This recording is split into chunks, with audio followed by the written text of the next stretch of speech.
What's up guys, I'm Ethan Carter and I like to make and wrap iconic items in leather. And I've wanted to wrap a skateboard deck in leather for a long time, but I just never come up with that right idea or that right inspiration. That was until I was watching two of my idols, Dan of the Danocracy and Tony Hawk's latest search for who they refer to as the icon of style mystery skater, who's featured in this picture from a Life magazine story in 1965 about skateboarding in Central Park. Now the second I saw this iconic picture, I had an image in my head what I wanted the skate deck artwork to be, but I have zero experience in creating my own digital artwork. So I'm gonna go to YouTube University real quick to see if I can figure out how to make this image in my head a reality and then make a leather wrapped skateboard deck using it.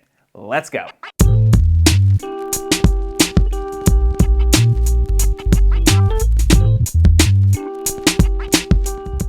I started by bringing the image into Affinity Designer and dropping the opacity so I could see my lines easier. Then I used the pen tool to trace out the parts of the image I wanted, adjusting the curves as I went.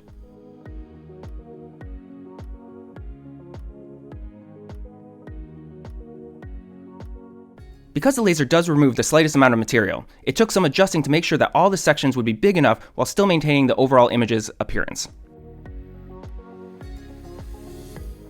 And after a lot of versions, I finally had a mystery skater silhouette I could bring into Lightburn to laser cut. But first I had to prep the pieces of leather. I used the skateboard deck to cut a piece of leather down to size, leaving plenty of excess to work with. And I also cut another piece of contrasting leather and then attached low-tack tape to help prevent burnt edges when cutting. Then I headed outside to cut the image out of both pieces of leather. Once everything was cut, I could remove the tape and start laying everything out.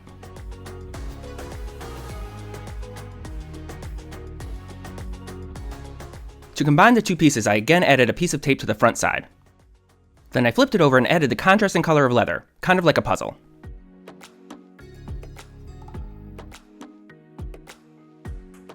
To hold everything in place, I cut a small piece of canvas and then glued it to the back.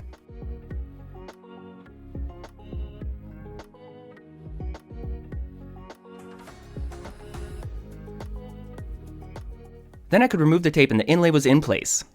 To help make sure everything was aligned correctly on the deck, I used a vacuum seal bag temporarily to wrap the leather around the deck, leaving a subtle crease around the edges. Then I marked the truck holes from the backside and then used a cake fondant tool to make an indent where the holes would be punched. I decided to add some grommets where the holes would be to help showcase the holes. I simply punched the holes and then added the two grommet components to each hole with the grommet setting kit.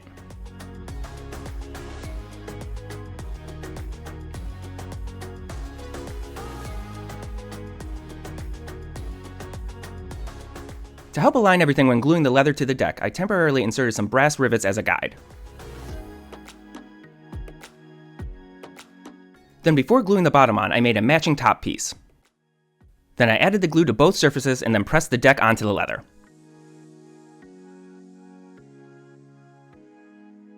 Once the top was also attached, I went back and glued the top and bottom edges together. Once that dried, I simply trimmed the excess leather around the edges off. Then I scored the stitch line and punched the stitching holes around the entire board.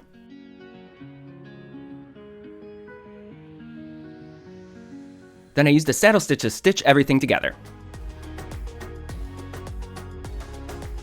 And just like that, I had my very own leather-wrapped mystery skater skateboard deck. I was so happy with how it came out, I decided to make a penny board version as well as a couple painted decks. I couldn't be more happy with how these all came out, and I can't wait to make more designs now that I know the process. If you've made it this far, you're the best, and as always, thanks for watching.